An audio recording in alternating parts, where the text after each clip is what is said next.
Fuerza de 48 horas para la semana que viene. Ayer hablábamos con el rector de la UNR, Franco Bartolacci, a propósito de la posibilidad que el gobierno abre, todavía no publicada en el boletín oficial, de arancelar los estudios para extranjeros, y decía que la situación es muy complicada en materia presupuestaria porque hay un atraso en el 110% en los ajustes de gastos corrientes y que hay un desfasaje entre la inflación y los salarios docentes del 80%. Ayer se conoció un pronunciamiento del CIN, que es el Consejo Interuniversitario Nacional, donde alerta sobre una situación muy preocupante: desfinanciamiento de la ciencia, la investigación en tecnología en la República Argentina, en la formación de becarios, de doctorados.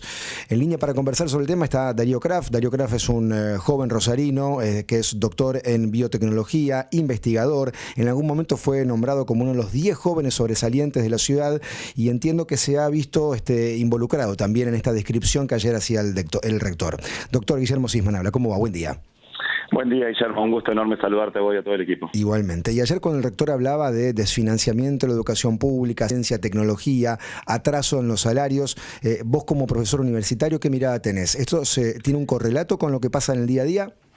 Sí, la verdad que la situación actual es muy angustiante. Me gustaría, si puedo, hacer un pequeño resumen de cómo funciona el sistema científico académico en Argentina. Sí, ¿no? Por favor. Muy breve. El sistema científico funciona como varias etapas. Por un lado tenemos el sistema académico y científico, en donde los investigadores y los profesores trabajan en espacios que son tanto universidades como institutos de CONICET. En Rosario, por ejemplo, los institutos donde los investigadores trabajamos son institutos de doble pertenencia. Esto quiere decir que el IBR, que es el instituto donde yo trabajo aquí en Rosario, pertenece tanto a CONICET como a la Universidad Nacional de Rosario.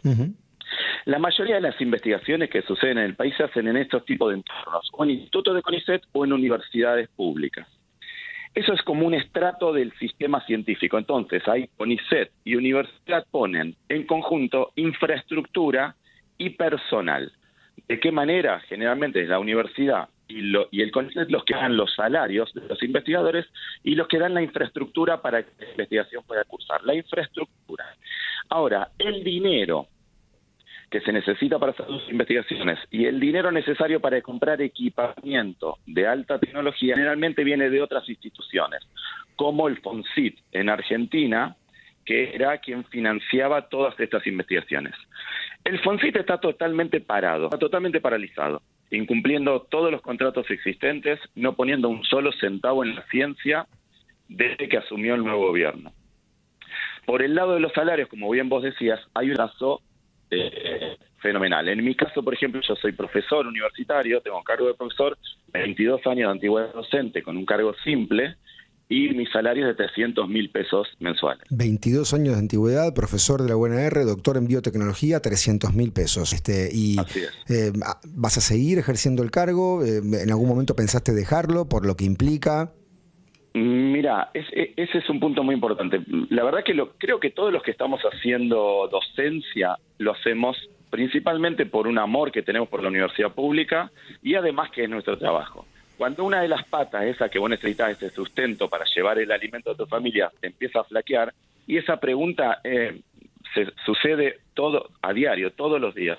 Y la verdad que en mi caso particular, hoy en día, con la situación tan difícil que se está generando, uno piensa si puede seguir donando todo ese tiempo a la universidad para ganar 300.000 pesos por mes, o necesita dedicar ese tiempo a otra cosa para tratar de llevar dinero a su casa, como nos pasa a todos los trabajadores. Sí, claro. Esto que se plantea de manera abstracta, pero que no lo es, del desfinanciamiento en la educación pública, acá se da en un caso tangible. Vos, 22 años de antigüedad como docente, doctor en biotecnología, ya no es redituable seguir enseñando a futuras generaciones porque el pago es muy, pero muy bajo, quedó muy atrasado.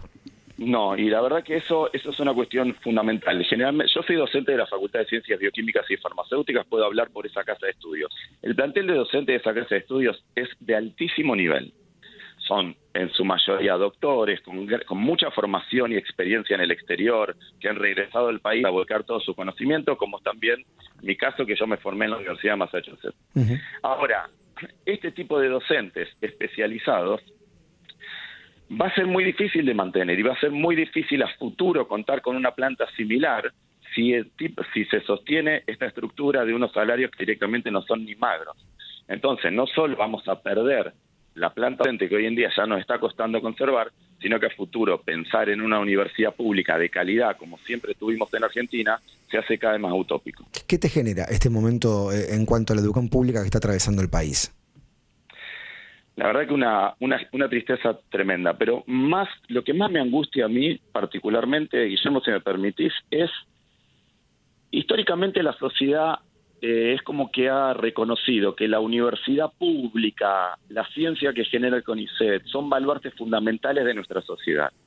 Esos valores hoy, con un ataque mediático permanente, es como que la sociedad los ha puesto en duda. Y eso es lo que a mí más tristeza me genera, poner en duda la importancia de la estructura científico-académica de la Argentina, no solo para la generación de ciencia, para la generación de recursos humanos. Todos somos, en tu caso también, Guillermo, sos de un egresado de la universidad pública. Sí, sí. Es lo que nos ha distinguido en Latinoamérica, es nuestra universidad pública. Y que hoy en día nosotros mismos como sociedad pongamos en tela de juicio la importancia de eso, es lo que más angustia me genera. Y además el año pasado, cuando el gobierno no actualizaba las partidas para gastos corrientes, hubo una gran movilización, un involucramiento de la sociedad. Ahora como que se diluyó un poco todo. ¿El gobierno está ganando esa batalla cultural desde tu mirada? Yo creo que el gobierno la está ganando. El aparato mediático es muy importante, el discurso de odio es muy importante. Los investigadores y docentes universitarios formamos parte de una masa que el gobierno eligió llamar como empleados públicos que somos ñoquis, que no servimos para nada. Entonces ahí es donde de a poquito va calando, y creo que esa batalla está en riesgo de perder. Bueno, y además Hoy no veo a una sociedad activa en defensa de esto que es tan importante para nosotros. Bueno, y esos planteos tan genéricos del gobierno, su ejército de trolls, de los ñoquis. En tu caso, vos sos docente de una universidad pública, pero en el ámbito privado te has destacado, te hemos hecho notas de que tenés desarrollos tecnológicos en materia de fertilidad notables que el mundo entero se pelea por financiar, con lo cual a lo mejor hay que revisar un poco esos discursos, ¿no? Bueno, ahí está la cuestión. Esto es lo que yo empezaba al principio. Yo hablé de dos estratos. El estrato que es la estructura que da la universidad y CONICET, los salarios que también pone la universidad y CONICET, y después el dinero para generar ciencia. Ese dinero tiene que ser público.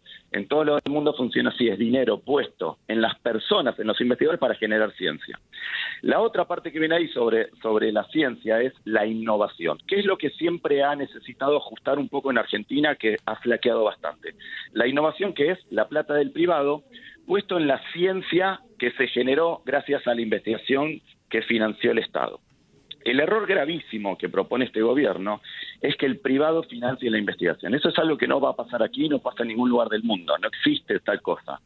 Porque el privado no pone plata sobre las personas para generar ciencia, el privado pone plata sobre la ciencia que ya generaron los científicos para generar innovación. En mi caso, lo que vos dijiste, nosotros tenemos una tecnología que es propiedad de la universidad y de CONICET por todo lo que han puesto en esta tecnología, y después vino un privado que sobre esa tecnología dice, che, acá hay un negocio. En otros lugares del mundo está muy aceitado esto. Por ejemplo, en Barcelona, donde nosotros tenemos una sede de nuestra empresa, en el Parque Científic de Barcelona, dice muy claro, donde la ciencia se convierte en negocio. Y hoy en día eso es fundamental. La ciencia es el motor del desarrollo para cualquier país. Lo que más me preocupa de esto es cuál es el modelo de país que nosotros queremos. ¿Un modelo de país extractivista, en donde vamos a ir solamente exportando materia prima? Puede ser, pero no pensemos en un modelo de país desarrollado. Y lo que da tristeza es que Argentina tiene todo para que con muy poca plata, estamos hablando de muy poca plata la que necesita la ciencia. Hoy en día Argentina está poniendo 0,15% de plata del PBI en ciencia. Es muy poco, porque en algún momento la ley de financiamiento creo que hablaba de 3% por lo menos, ¿no? Que tenía que ir... Llegar al 3%, estábamos en 0,6, 0,7, ahora caímos al 0,15, muy lejos, por ejemplo, de países en donde, por ejemplo, en Israel, en donde el 70% de las pymes son startups de base tecnológica y pone el 4% de dinero en ciencia del PBI. Te voy a contar una cosa sobre unos cursos que tomé una vez, me acuerdo, en el año 94 en la Universidad Hebrea de Jerusalén. Una profesora que tuve en aquel momento me dijo, ustedes en Argentina se piensan que lo que tienen que exportar tiene que ir en barcos y lo que tiene que exportar está en la cabeza, en el año 94. 94. Doctor, gracias por el testimonio en la radio. Un saludo grande. Por favor, un gusto saludarlos. Hasta luego. Darío Kraft, doctor en biotecnología, contando en primera persona lo que ayer hablábamos con el rector de la UNR, el de financiamiento de la universidad pública, de la ciencia, de la tecnología. Contaba que con 22 años de antigüedad percibe hoy un salario como docente de la Facultad de Bioquímica de 300.000 pesos, que está evaluando si continúa o no con el cargo, que le preocupa el de financiamiento porque Argentina va a un modelo fundamentalmente extractivista, donde se exporta soja, commodity sin valor agregado, y donde se está dejando de lado el de financiamiento de un baluarte que tenía el país, que era la ciencia, la tecnología, no solamente para potenciar, digamos, negocios, sino también para redundar en una mejor calidad de vida en todo el país. 7:34, ahora en la mañana. ¿Viste la cantidad de camiones de YPF que hay? ¿Viste la cantidad?